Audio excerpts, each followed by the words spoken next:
Hello, all of you out there. I'm Russell Hill. I'm your host of WTF, and that is what the Fixed Ops. All of you out there really excited today, but I'm joined by. I'm Charity, your co-host today, and we're excited. We have Jay Law. He's the head of partnerships at the car dealership guy. Jay, welcome to the show. Thank you so much for having me. I'm excited to be here and be on this side of the camera and microphone for a change. Yeah, well, you have no idea what you're in for, buddy, but we're excited too. I think I'm prepared. We'll find out. So. Yeah. Right. Well, I think the first place we should start is tell us a little bit about who you are and what does the head of partnerships do?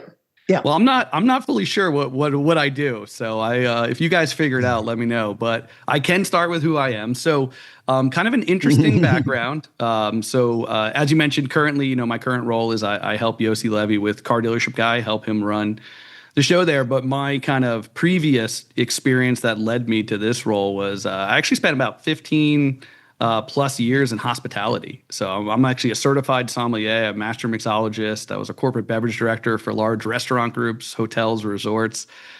This led me into owning my own restaurants, then led me after that venture to consult for businesses. And I kind of had a very unique and later in life kind of entrance into automotive. So I was actually consulting with dealers on guest experience, on everything from sales, BDC, service, on any interaction with the customer of just trying to deliver a better experience for dealerships. And as a lot of dealership ownerships do, one of the groups that I was consulting for every day I walked in the door just wanted to offer me more money to come be a manager for him. So literally early 30s, I was like, wow, I think I'm going to end up selling cars in my hometown. I've always been a car guy, but just didn't think that was the path I was going to go on, especially with the success I had in hospitality. And so I spent only about a little less than 4 years in retail, but it was pretty hyper accelerated. It was a smaller dealership group, helped acquire a couple new points, a couple new dealerships, actually sold a dealership or a brand, a point back to the manufacturer, which is not common to do, but true.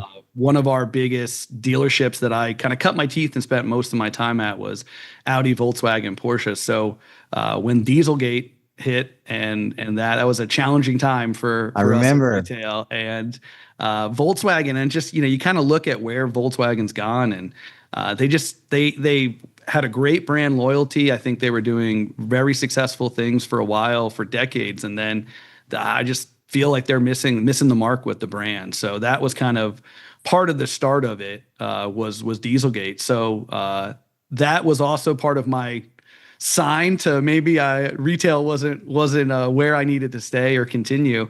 But I loved automotive. I enjoyed what I did. So then I moved to a career as a vendor selling technology to dealers. That's actually where I met Russell first. Was in Russell. So I oversaw sales for a couple different companies, providing technology to dealers. Spent just about 8 years. And one thing led to another. They were very large companies too, weren't they? Yeah. So I worked for what's now LoJack, a company that's now owned by Solera, but it was a company called Spirion. So we sold GPS, dealer apps, kind of the lot management side. And then I was employee number 4 of a company called Icon Technologies. So started very, very early days and helped them really grow their dealer count, their product, their offerings for dealers. Had a ton of success. And I actually reached out to Car Dealership Guy to try to find a partnership and work with them with my role at Icon. And Yossi, we talked, we had a great conversations, and just was always been a follower and had followed Yossi for about a year and a half in Car Dealership Guy. I honestly, every day I would look and download and consume the content that he and the team were putting out, and would use that as my talking points when I went into dealerships. As you know, sales, when you're selling to dealers, it's not easy to get in front of GM's dealers. So you have to kind of figure out unique ways. So I was successful because I leaned on my past of being a dealer, even though it was a short period of time. And then also just trying to say, hey, here's what I see. This is what's going on in automotive. This is how our solutions, our service can help you with that. Now the hospitality stuff came into play and worked out real well, but it did you just got hired out from underneath Icon, didn't you? Yeah, I listened. He made me an offer I couldn't refuse. But really, it was just what Yossi's built, the platform, the company, what car dealership guy is to retail automotive. It's just one of those things. How could I not be involved? I mean, as a vendor, and Russell, I mean, you exist and you have a product, you have a service because it gives value to dealers. Dealers can make more money, reduce their stress, improve their operations. Correct. But dealers don't always see it that way. It's, hey, No. it's another person in here trying to get my money, trying to affect my bottom line. But we're successful and we exist because we provide value. So here with Car Dealership Guy, I mean, we are truly dealer advocates. It's what we do. It's what our focus is. We're trying to share insights, information, educate. It's not just reporting the news, but it's really saying, hey, let's give you real actionable items that you can take to protect your dealership, your dealers, your operations, or take advantage of opportunities that are emerging. So I just loved what was going on. I joked that he got too popular, so I couldn't pawn off all his ideas and insights as my own any longer. So I had to come join him. So I love it. What a great story. It is what an interesting career path as well. I was interested to ask you about what you guys do, the dealer first media, your insights, community, because we see a lot of that, and it's difficult even in that realm to stand out and be different and offer a product that's valuable to the viewer. So tell us a little bit about that. How do you guys do it? What's Absolutely about it? Yeah, so I think just kind of our mission statement, if you will. I mean, I'm a former dealer. Yossi was a dealer for over 12 years. We work with some current dealers and operators that are actually part of the CDG team. So that's a little bit different. And our focus is truly on the dealer, is being that advocate for dealers. We have kind of this theory, or our mission statement is, if we can take and offer transparency, we can share insights, we can help dealers make more money, but also while simultaneously delivering a better experience for the consumers. There's a big disconnect between those two. Huge. And you would assume there isn't. I mean, dealers don't exist without consumers and customers walking in buying cars, but we see it all the time with AI right now, with it, that dealers will think that this is what a consumer wants, and it's completely the opposite. It's 180 degrees in the other direction. So part of us is really trying to relay that information, to share that, and share it in many different ways. Everybody consumes content differently. So you have traditional media, very much print, very much, set in kind of how they deliver content. That's great, but that's not great for everybody. So if you're a 24-year-old sales manager, a 44-year-old GM, or a 74-year-old dealership owner, you're consuming content differently. You're donating or allocating different amounts of time to consume content. So our big thing is, if we have insights, if it's educational, if it's valuable, we don't do fluff pieces. It's not just reporting the news, but it's taking that and saying, here's how you take the news, react to it, and protect yourself or improve what you're doing. So if you have 30 seconds to consume content, we're going to share that valuable insights with you via social media posts, via kind of the quick hit, different ways. But if you've got 45 minutes to an hour, then we have podcasts for you. We want to be as quick to report news as possible. So we actually started the first ever kind of reoccurring Daily Dealer live automotive news show that we stream simultaneously 3 days a week, Monday, Wednesday, Friday, across all social media channels, with just whatever is being talked about that morning, that day, what's in the news, and let's react and share that, but also offer kind of the advice from us and as well as from industry experts. It's amazing that over 80% of consumer consumption today is video based. People love watching, and podcasts have become really huge. Yeah. And we've adjusted. It's not even just the long form podcast, but those short form video is really that's what we figured out. Yeah, absolutely. And we originally were more of the audio podcast, Apple, Spotify, iHeart, etc. Then we started doing the full video, so YouTube, X, but honestly, the Instagrams of the world and TikTok, it's that short form video that's sort of king. So we've actually taken some data and insights that's text based. We'll put it into a script and put it on Instagram as a short form video as well. And when we started doing that and made that transition, the amount of views and people consuming that just off the charts. And what we see too, which is pretty unique, which I don't know if you guys see, but we see dealers leaning into Instagram a lot more. When we look at a percentage of our audience, especially when we poll the audience, we frequently ask our dealer followers, we get a higher percentage of dealers on Instagram than most of the other platforms, which is pretty unique. That's great information. I didn't know that. I didn't look at it that way. And look, all we had to do is invite you on the show. I didn't even have to pay you for that information. I love it. No, the bill's in the mail. It is? Yeah. So Okay, bill's in the mail. So do you guys kind of see yourself as like a journalism type company, or more of where on the spectrum do you Man, that's a loaded question. Come on.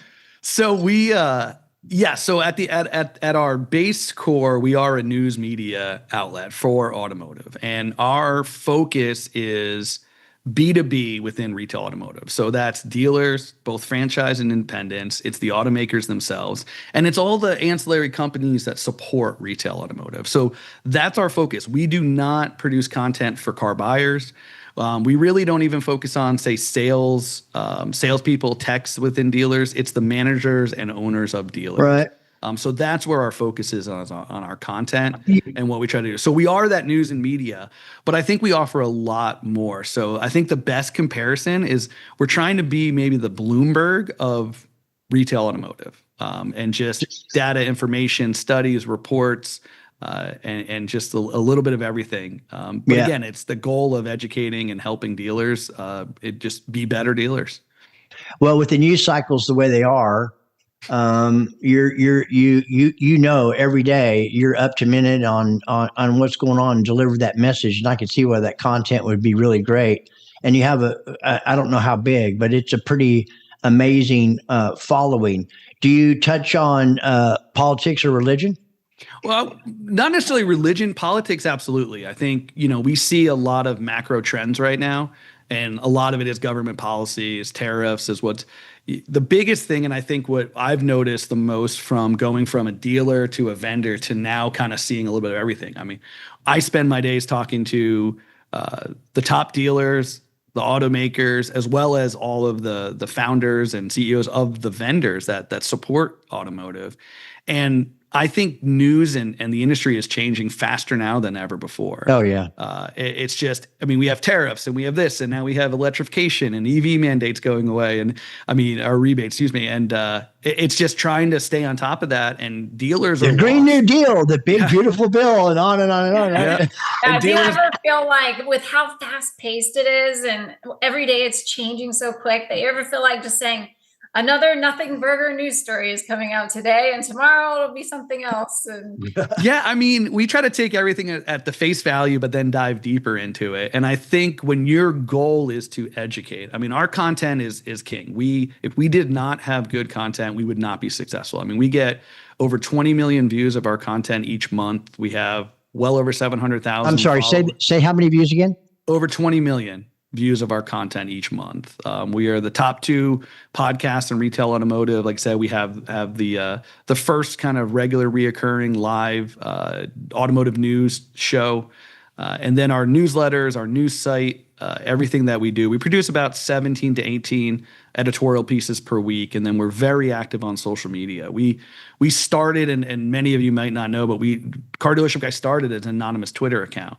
And it was just Yossi, who was a dealer, who had a couple successful companies and really just felt that there wasn't good sources of news and information. So wanted to be that person and share those insights and share and really offer transparency. Radical transparency is something that we talk about on a regular basis. And dealers loved what we were doing. So they started following initially on social media, on Twitter primarily, and then we've kind of adapted to all the different platforms. We added podcast, added newsletters, added our news site, now our live show.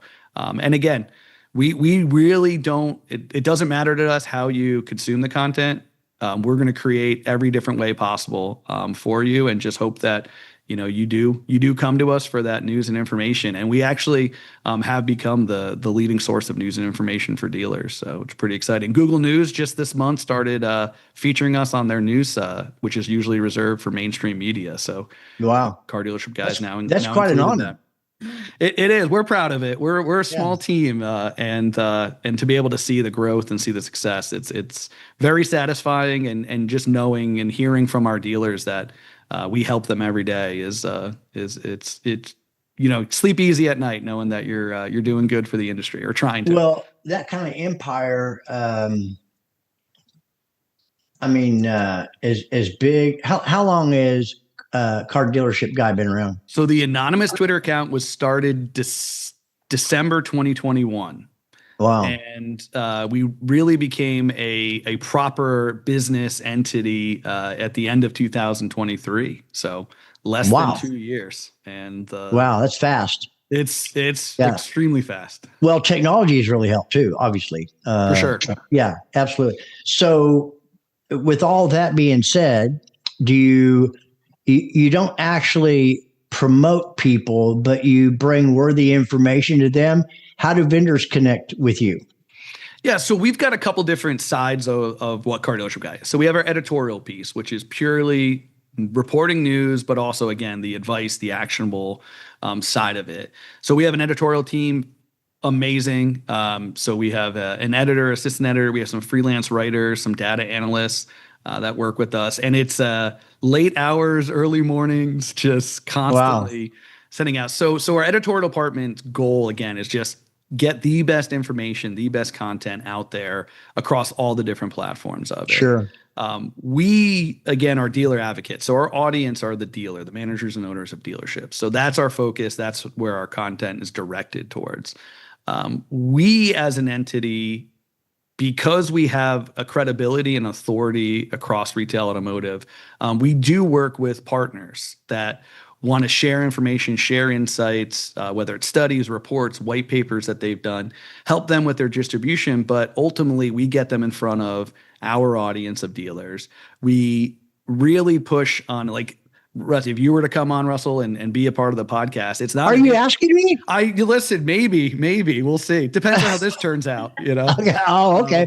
All right, Patrick, come on now. Go ahead. But it's not an infomercial. It's not to come on and sell to dealers. It's about to educate information. On the space. Right, exactly. Yeah. When you look at FixedOps marketing, it's, hey, what are you seeing? What are the trends? What are the dealers that are successful doing? Let's educate dealers as a whole. But by positioning you as a thought leader in the space, naturally dealers are going to want to work with you and reach out. So sure. So we are very selective, but we work with different vendors, different companies, whether they're the Capital Ones and Ubers and Amazons of the world, down to companies that are just starting out, just maybe raise some pre-seed funding and are ready to tackle the franchise or automotive retail space. So we work with it. We personally stay agnostic. So we don't put our Oprah Book Club stamp on any company, but we give them the platform to share information. And well, your stamp is allowing them to be partnered with you in some way, form, or fashion, obviously with strict guidelines. So like, thought leaders, right? Trends and patterns in the industry, or CDP, AI, and we're all that, how that's affecting dealers. What is this AI thing you're talking about? I've never heard of that before. Yeah. See, exactly. Well, yeah. Dirty data, clean data, what all that means. Yeah. It's the future. Yeah. So in my role of partnerships, I work with our partners on the paid media side. We work with dealers on a completely earned media basis. So the podcast, the insights, we basically created a virtual 20 group, and that's free. There's no cost associated, that people can come to us, hear what the leaders in the industry are doing from a dealership perspective, and hopefully take that back to their operations and improve what they're doing. And then we also work with the automakers, and that's always on an earned media basis as well. We have to keep a very open relationship where we can speak freely about the automakers. So some months they love us, some months not so much.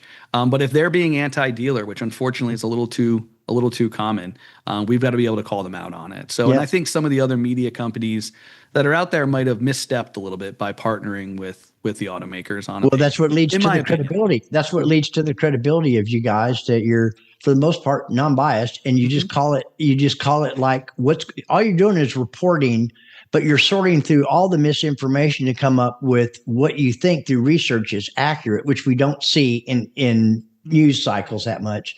So I could see why you have a tremendous following. The good, the bad, the ugly, you point it all out. Yep. And we'll take a stance. We will say, hey, this is not the route you should go as a dealer, in our opinion. Now, are we the utmost expert? Do we know everything? We don't have a crystal ball, but we're going to take that information from talking to the different leaders, dealers, automakers, and say, hey, this is what's going on in the industry today. This is how you can protect yourself or take advantage. And we will take a stand for that because, again, we are trying to help and be those advocates for dealers. Well, what are some of your goals for Car Dealership Guy? So maybe 5-10 years. Yeah, I mean, again, we're trying to help dealers, so that changes. What dealers' needs are, just trying to do that. I think what shocked me when I went into automotive retail, again, I was in my early 30s. I had come from high-end hospitality, and I was blown away by people I've never met before coming in to buy a car from our dealership, and just how much they dislike buying a car, how much they didn't trust salespeople or myself as a sales manager. And somebody in 1978, before I was born, ripped them off, and they're mad at me for it. And this is many, many years later. So that really caught me off guard. And coming from that hospitality background, I think I was very successful in the dealership because my focus was on the guest experience. That's it. Customer centric. Yeah. Everybody is different. Everybody's looking for a different experience. So trying to understand that, hey, is Russell coming in and he's a successful businessman that doesn't have a lot of time and he wants to take a look at a car, sign his name 30 times and be out the door? Or does he want to be catered to a bit more? Does he want to have a full, walk around experience and delivery and really kind of take it all in? So I really just focused on that side of things. So, so we got a little tangent there away from the initial question, but the goals are keep growing, just keep being that source of information for dealers, to keep helping. I mean, the more that we hear we've helped dealers, that's why we exist. So, but I think part of it is that why I went on that tangent of my experience in dealership is that this is an industry that's been monster-sized for decades. Yep. And so we also want to try to humanize the industry and say, listen, you look at America in general, and you look at especially small town. I mean, the number one employer, taxpayer are the car dealerships. Yeah. I mean, you walk into these small towns, and 95% of the commissions paid and salaries paid in dealerships go back into the community. Yep. So everybody wants to talk about direct to customer and removing the franchise model and I don't think it's happening. No, I think automotive's approaching 4% of the GDP. I mean, it's a huge part of this country. Well, we learned that from the CDK thing, didn't we? How it affected, listen, that stigma is still out there. In the end, though, even though that process, in some cases is still tedious to certain customers because the level of experience of the salesperson, et cetera, ultimately, people love their cars, though.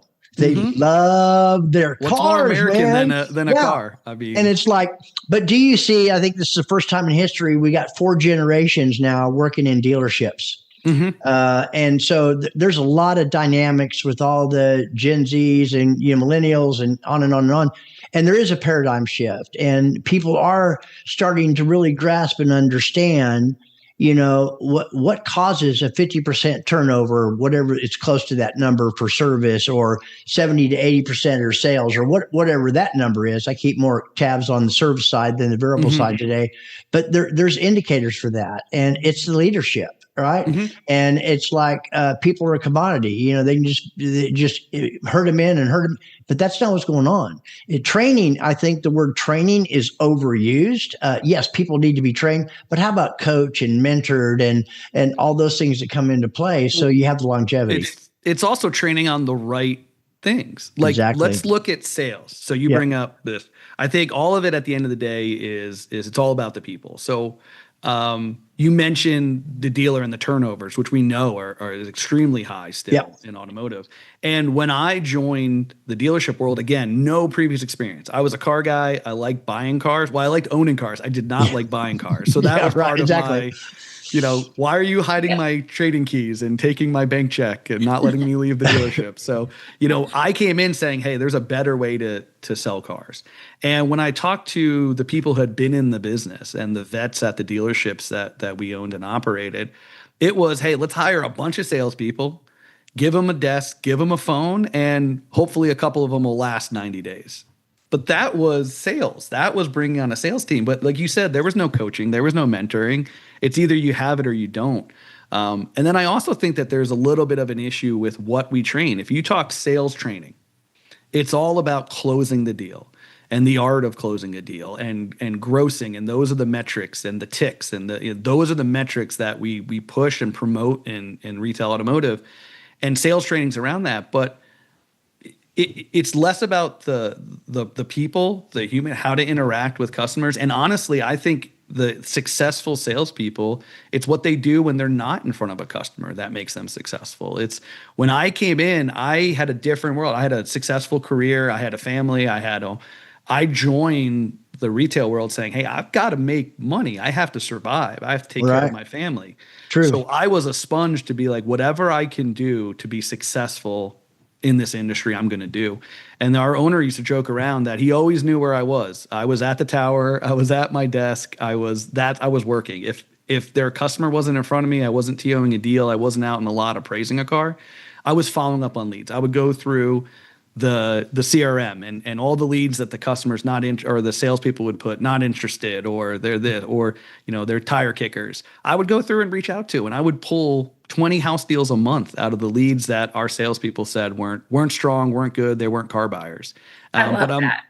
And it was just a focus. And I would sit down with them at the end of the month and say, I pulled out 20 house deals. You sold 20 cars, charity. Like, look at the gross difference. If I was on your pay plan, look at what you would make if you just work these deals a little bit differently. And CSI, you can make money by still delivering a good experience to the customer. And I think that's part of our goal with Cardoshka too, is to help dealers do that. Like, you can gross. We want you to make money.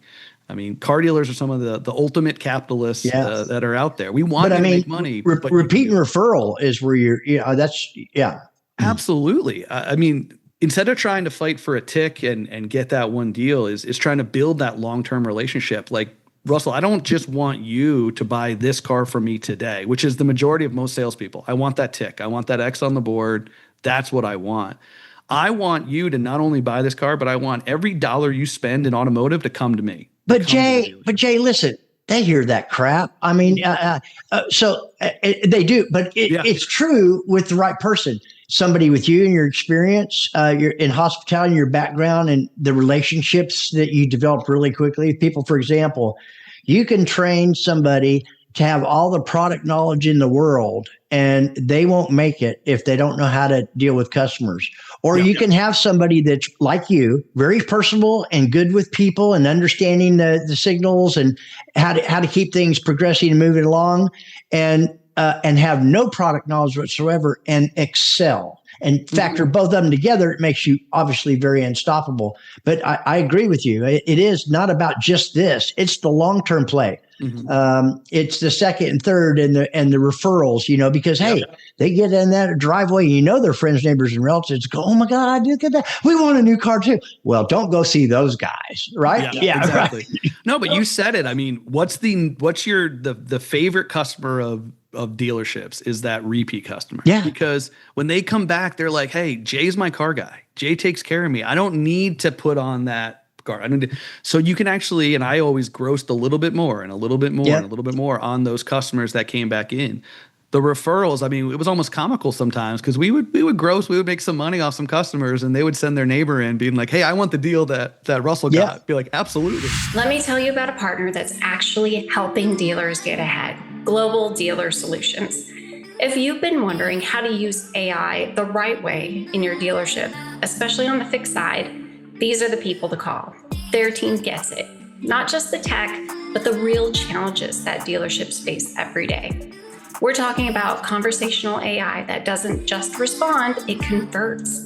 It books appointments, follows up with service leads, even answers customer questions with actual relevance. It's not replacing your team. It's making sure your team can focus on what matters most, closing ROs and building relationships. But GDS isn't just about AI.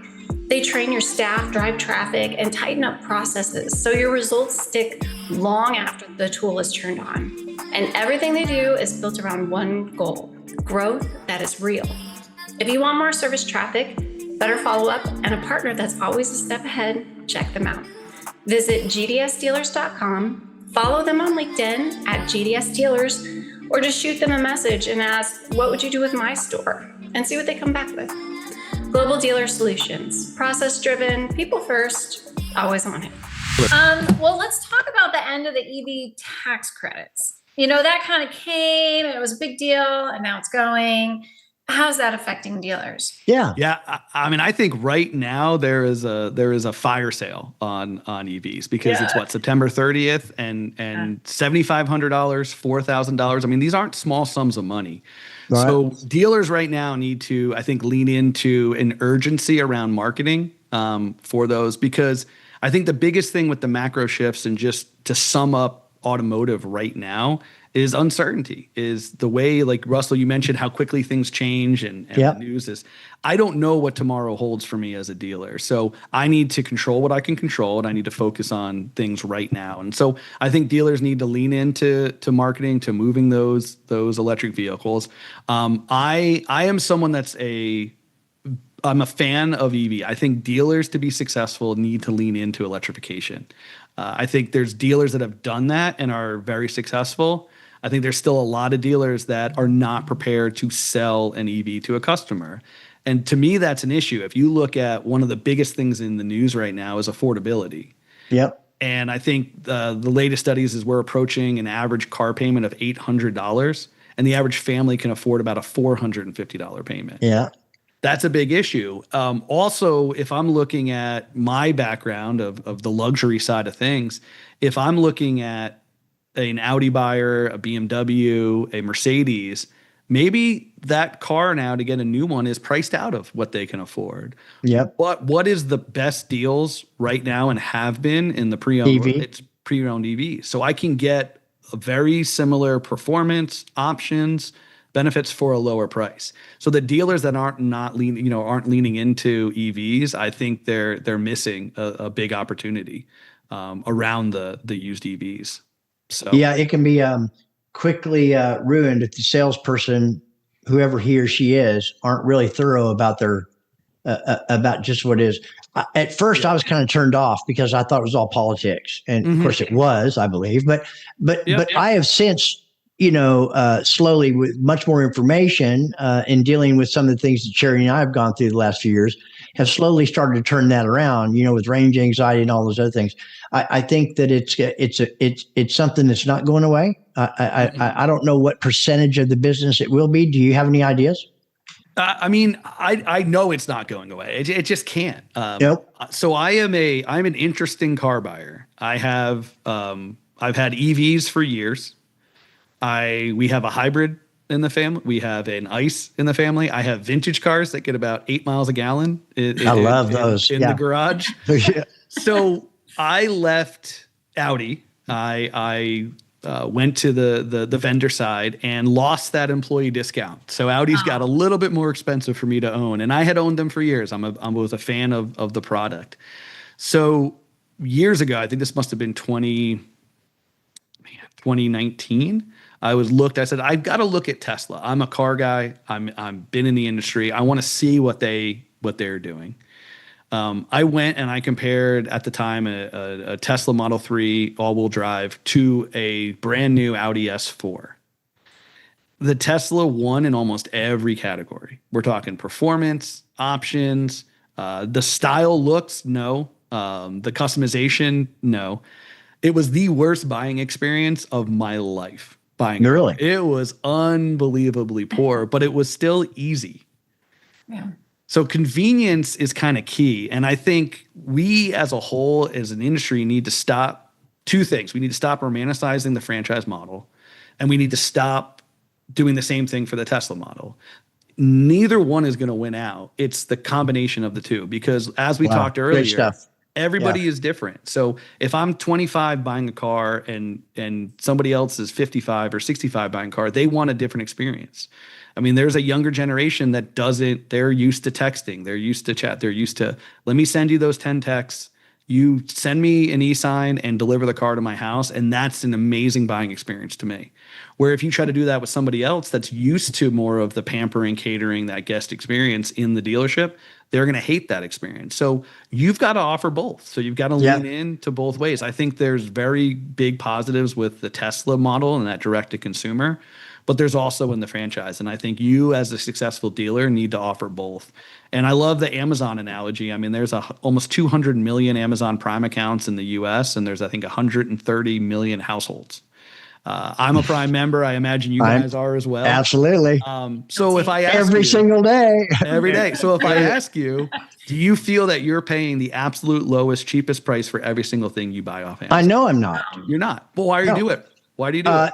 Because I don't have to get up. I don't have to go to the store. So you will pay more money for convenience. Listen, yes, not only that, but I love to be sold too. It's not, it's about my time. That's the most precious thing that I have. And I'll pay more to have it delivered. And no, I have, my wife has taught me about that when I'm ordering, to make sure it's something that I can send back and, all that kind of stuff. But I know I'm paying more. They try to dispel that. Like, other people talk, well, you're paying, but they deliver in a timely manner, sometimes the same day. It is unreal. I don't know how they do it. Yeah. And listen, look at DoorDash. I mean, I know I can drive to go get my coffee and it'll take me 20 minutes and I'll pay $4 for it, but I'm going to order it for 15 because I don't have to leave my house. So people will pay more for convenience. So if we translate that over to the dealership model and offer that, what's wrong with that? It's less time. My salespeople are tied up less. They can take more ups in the showroom, and I'm getting more money for offering that convenience. It's a proven model. Hence, convenience stores. I can go right down the street, pay $4.50 for a gallon of milk, or I can go to Walmart and pay $1.99. But the $4.50 costs me less, and people don't understand that. It's the Let me ask you, Jay. What do you think fell apart? You would think that Carvana model with the vending machines would have been like a pretty solid idea. What do you think fell apart there? Well, again, that's the right idea for a certain percentage of buyers, but it's not for everybody. So I think they started initially without offering any, hey, we'll deliver it to your house.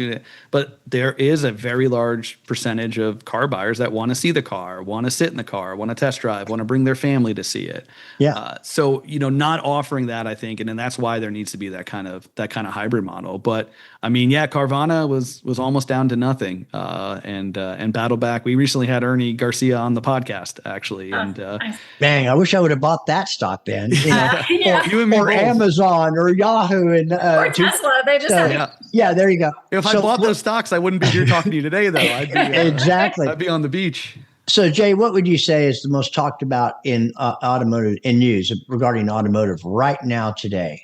So I think the two biggest are kind of go hand in hand. So it's dealer profitability, but also consumer affordability. So dealers are worried about making profit. I don't see variable as if I'm a betting man, if I have a dealership today and I'm got to focus my efforts in one direction or another, I'm not putting it on variable right now.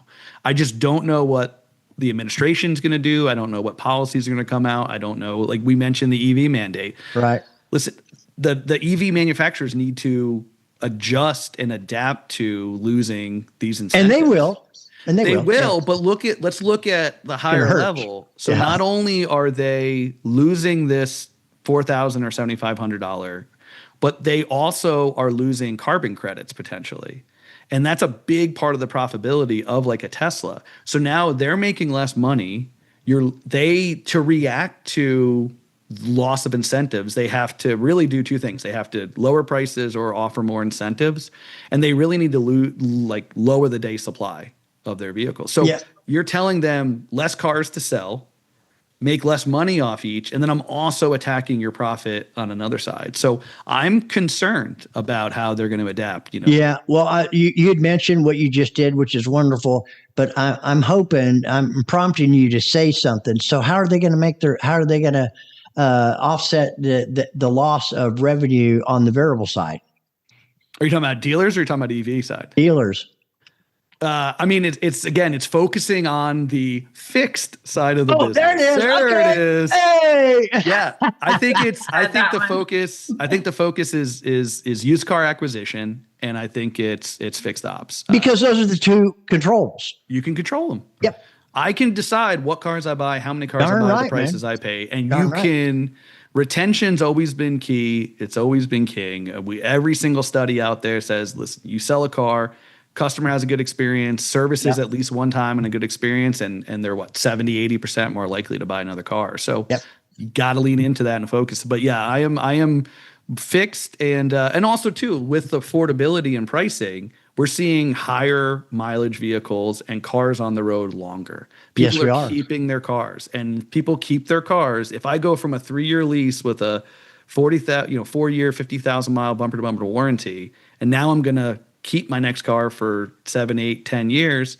You probably know this. I'm just going to espouse 13.2 years is the average used vehicle on the road. And you have maybe you have the current data, and maybe that's something you hadn't even talked about, but it's a lot. So they do need to be. My last vehicle I had 200,000 miles on it when I Well, it started with COVID. It started with COVID because used car pricing got so ridiculous with my the gosh. market adjustments, but that the alternative was keep your current car. And so that started, I think, the trend of longer. Well, then now the affordability on top of that, right? And now the affordability. I mean, because inflation we can't control. Oh, no. You know, the credit side of it and rates and what you're paying for financing we can't control as dealers. So what can you control? Again, it's the which used cars also that you buy controls and the fixed ops. the housing industry too, Mhm. because interest rates are so high. For sure. Yep. Wow, great stuff. Okay, so next one, what's on the horizon? What are concerns facing automotive in the next 5 years or so that you see happening? Yeah. Well, I mean, we talked about the government policies, the tariffs, electrification. Obviously, it's not going away. I think being someone that walks out and has options of a hybrid, an ICE, and an EV, I'll admit I drive the EV most. I'd love to say it's because I want to save every tree, and I get 3 seconds 0 to 60. I love that. I enjoy that performance of it, and the fact that you can. So do the tire makers. Yes, absolutely. Especially with a car that weighs 5,000 pounds. Absolutely, man. That rubber's gone. Yeah. I love Well, where do you think the top dealership profit growth opportunities lie in 2025, 2026? And how do you think dealers can take advantage of some of those opportunities? Yeah. Well, like I said, we just talked about it. I think it's focusing on used car sourcing. Where are you getting your used car? How are you getting your used car? Can you be creative? Are there other ways, opportunities out there for you to source that used car inventory? We know there's only one place to get your new cars, but I think again you have that option or that ability to be creative.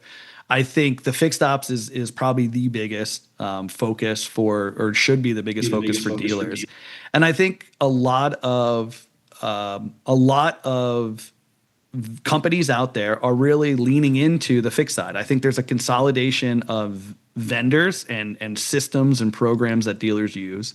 I think there's a lot more tech being focused on the fixed side, which no doubt there wasn't before. I mean, there really wasn't. When I was in retail, there wasn't a lot of options for partners. Oh, that's service. Yeah. Yep. No. Well, it's not that way, obviously, today. I mean, you got what is NADA says, unless it's changed, there's 16 independents that surround every franchise dealer nationally. Mm-hmm. They want that business back. They want to stop the bleeding of 7 out of 10 customers defecting by the time of the warranty period. So I see a lot on fixing automation skill level, cutting down.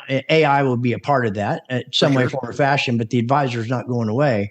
But boy, I'll tell you what, it's a grind. But you know what? As a consumer, for you, me, Charity, all of you out there, when you drive into the service department, you know if they're customer centric, you can feel it.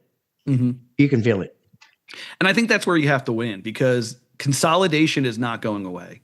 You're seeing the big progressive dealers gobbling up the single points and the small groups. They are. And a lot of that is because and you talked about fourth generation, right? A lot of dealers still to this day are very set in their ways. Hey, my granddad was successful doing it. My father's doing it. I'm going to do it the same way. And we're proving that that's not successful. No, now, you don't have to jump in to Right. tech and go all in and go. Right. But I think you need to be open to it and lean into it. I mean, listen, AI is not going away. No. Everybody needs to be using it. Every business will have some sort of AI Yeah. component to what they do. Because if you look at a car dealership, we're 7 full-time employees right now. We have fractional, we have freelance, but we couldn't produce the content and do what we did the same way 10 years ago or 5 years ago. We would have to have 20 employees to be able to do Oh my what we gosh. do. Yeah. And But what's happening in the next few years is going to be staggering. Mhm. How fast it's actually moving. I totally agree. But I think small dealers can compete.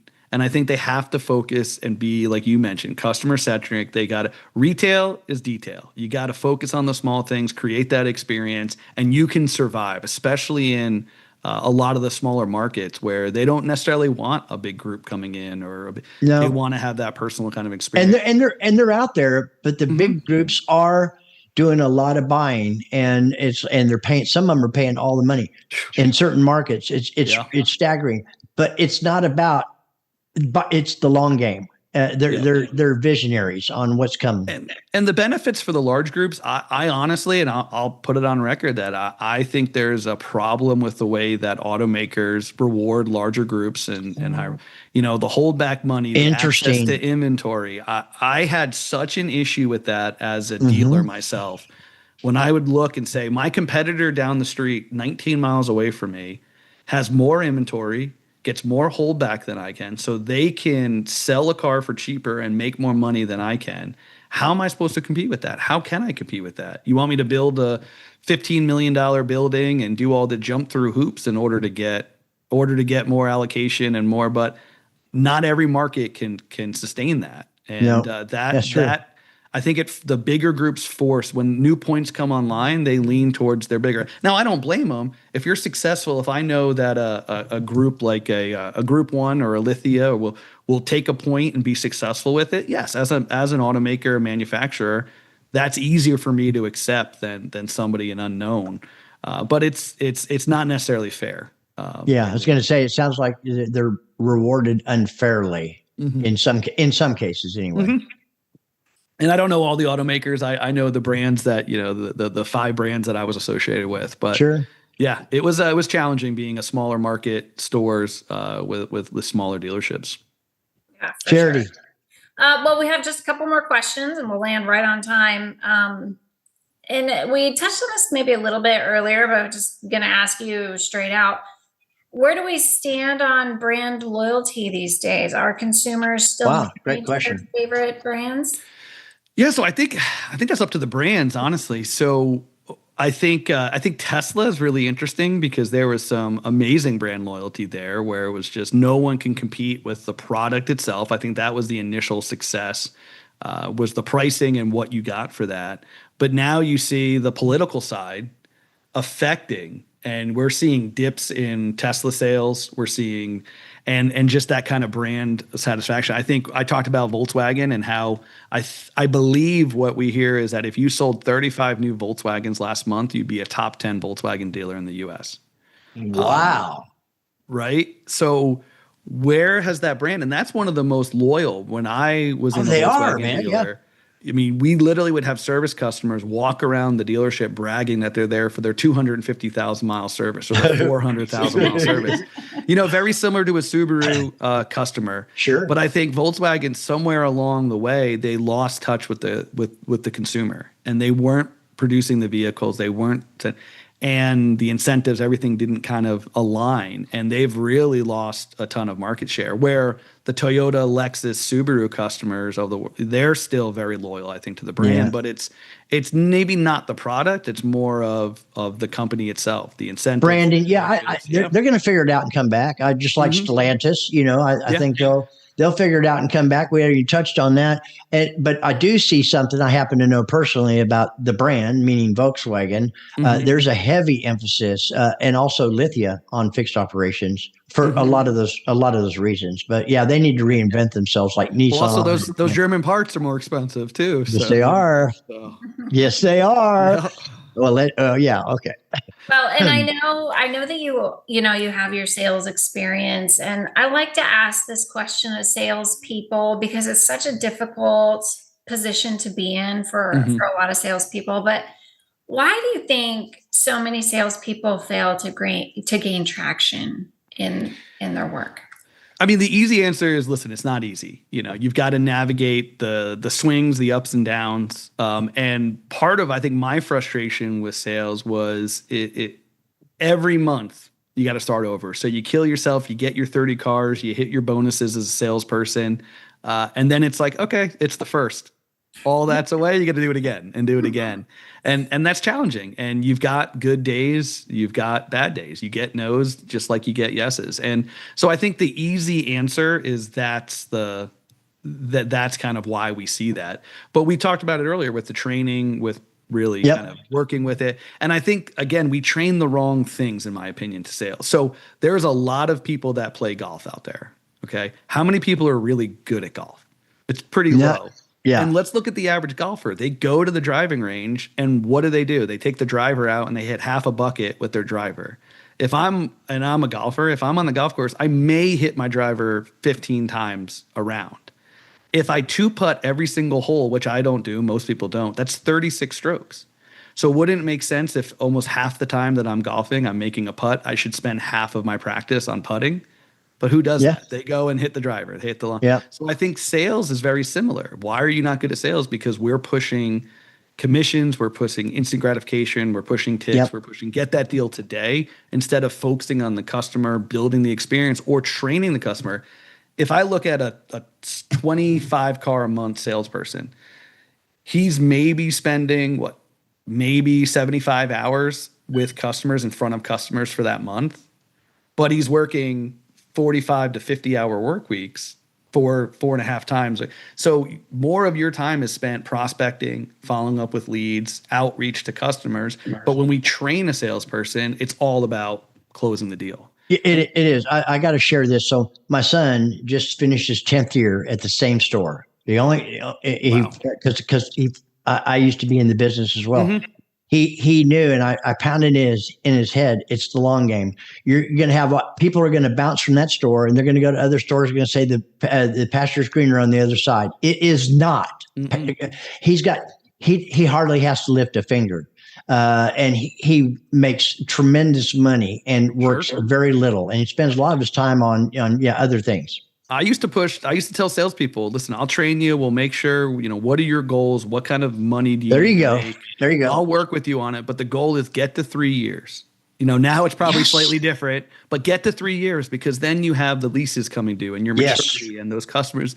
And some of the most successful salespeople that I talk to every day, they don't lift a figure. They don't take an up. They don't. Nope. They just their phone rings. They get an email. They get a text, ready to buy a new car, and they make more money off the repeat referral. Absolutely, and that's but what they put in their dues. They did. They do. They had to build that book of business to get to that. Absolutely, that point, yeah. So. And it's. I think that's to Charity's question. It's a grind. Yeah. It's extremely rewarding. And if you focus on the customer side of it and building that relationship, I think it can be very rewarding. I do too. I think, it's all about that experience. I never, I've had success in sales in my career, and whether that was selling bottles of wine and cocktails and steaks, selling cars, selling technology to dealers, I've had success, and I never felt that I was that salesperson that could sell snow to Eskimos or that sort of philosophy, or just close any deal and had the amazing rebuttals. And I went in saying, hey, I'm going to understand what your needs are. I'm going to focus on discovery. I'm going to do my research.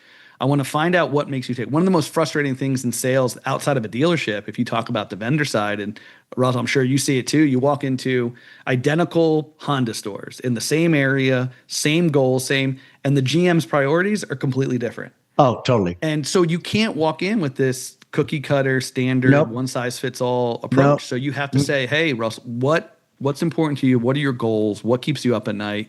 And then let me use what you tell me is valuable. Absolutely. And adjust that. And I think success in sales is just being able to read people, make that adjustment as quick as possible. No doubt. But listen, fortunately, I've been successful in my career, never trying to be the top salesperson, but trying to take care of the customers. That's it. And that's why you're at where you're at right now. I believe so. Good. And, No, that's a good thing. That's a good thing. So, Cherry, last question.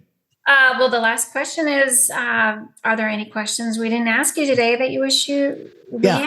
I don't know. I'm pretty tired here. It was fun, but this has been great. Yeah. A lot of great information. Listen, I think a little self-promotion, I think, is instead of a question. It's just, obviously I'm sitting here today. I mean, the experience we've talked about is great, but why I'm here is I'm part of a pretty amazing team with Car Dealership Guy and kind of what was built. And I just think we have an incredible platform. And like I mentioned, kind of a modernized 20 group where we just bring successful people together, dealerships, companies, automakers, and just try to get those insights, try to educate. Ultimately, we're trying to help dealers make more money. So, I love what you guys are doing. Anything that's education, anything that's insightful. I've watched many of your podcasts, so I appreciate what you guys do for the industry. You're right alongside, same reasons that we do what we do every day. So I just love that. And I think when I talk to dealers, when we bring them on, especially, some of them want to be cagey. Some of them don't want to share insights. They don't want to share. They don't want to get deep down. And it's like, listen, if you're good at what you do, no one's going to compete with you. No one's going to take your business. That's a pride ego thing. It is. Yeah. But we can say, hey, come on, be real, be anecdotal, share this and help us, rising tides lift all boats sort of thing. Absolutely. If we can help other dealers, if we can help automotive in general, it's going to be successful for all of us. And that's our goal. And that's what we want to do. And that's why I'm glad that you invited me on and I was able to come here and be a part of it. Just like what we do every day. You guys are right there with us. So we appreciate what you do. Well, we appreciate you. Industry.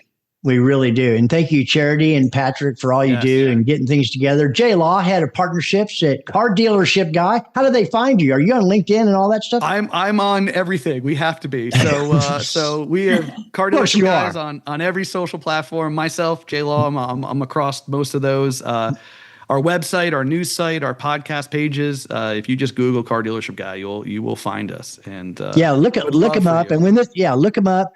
You need to get to know, and we hope a lot of people do. But when this comes out, like them, love them, make comments, check out what they're doing. It's all free. Hope you get some amazing. Free. Sign up for the newsletter. Sign up for it, or send Russell a check. Russell. Right, there you go. There you go. J Law. Yes. Humbled, honored, and grateful you came on. Thank you so much. Thank you so much. I forgot. Uh-oh. And this has been a phenomenal episode with J Law and WTF, and that's what the FixedOps to all of you out there. Love you guys.